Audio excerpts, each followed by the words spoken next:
जय हिंद दोस्तों। आज जानने वाले हैं हम संवेग, यानी आज का टॉपिक है संवेग, जो कि इसके चलते बहुत बच्चे क्या होते हैं, कंफ्यूज होते हैं। जिसका नाम है मोमेंटम संवेग। अब संवेग को लेकर बहुत सारी घटनाएं घटती है। इसके बारे में हम बहुत विस्तृत रूप से जानते हैं। इसका कंफ्यूजन हम सबसे अच्छे तरीके से खत्म कर देंगे। कैसे खत्म हो जाएगा? जैसे संवेग होता क्या है, पहले इसका परिभाषा देखते हैं। क्या है? किसी भी वस्तु, कोई भी वस्तु है, वस्तु मतलब इस पृथ्वी पर जितने भी चीजें हैं वो क्या है, वस्तु है। तो किसी भी वस्तु में धक्का देने की जो क्षमता होती है, किसी भी वस्तु को हम, जैसे हम यहाँ पर एक वस्तु ले लें, यह वस्तु मान लेते हैं हम, और इस वस्तु को हम क्या करते हैं, फोर्स लगाकर धक्का देते हैं। क्या करते हैं? धक्का देते हैं।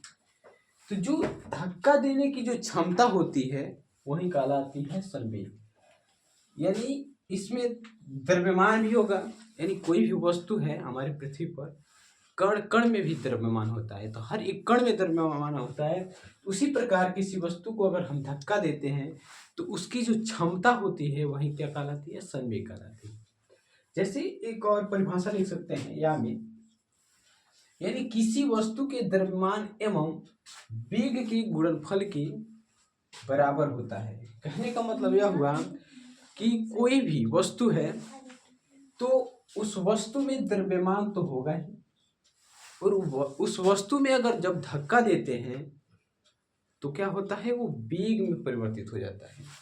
तो जो वस्तु में द्रव्यमान होता है और जो वस्तु आगे जो बढ़ता है, जिस वेग से लगातार बढ़ता है, वही कहलाता है संवेग, जिसे हम P से प्रदर्शित करते हैं। ठीक है।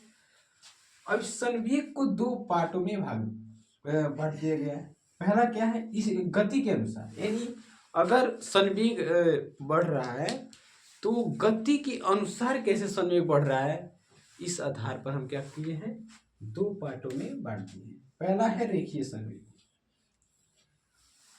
रेखीय संवेग क्या होता है?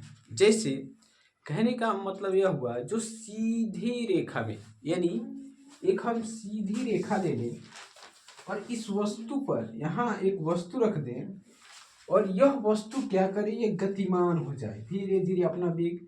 इस वस्तु में जो द्रव्यमान होगा तो किसका प्रकार है, संवेग का। ठीक है। तो इसमें भी वेग उत्पन्न होगा। तो इस यह वस्तु उसी प्रकार रेखीय, यानी सीधी रेखा में गतिमान होगा, तो उसे क्या कहते हैं, रेखीय संवेग। इसी को कहते हैं रेखीय गति। तो रेखीय गति को हम रेखीय संवेग कहते हैं। तो होप कि आप लोग को बहुत अच्छे तरीके से समझ में आ गया होगा। तो उम्मीद करते हैं आपको समझ में आ गया होगा। तो फिर अगले वीडियो हम जानने वाले हैं कि आवेग क्या होता है, जो कि उस पर बहुत से बच्चे कंफ्यूज रहते हैं। जय हिंद, जय भारत।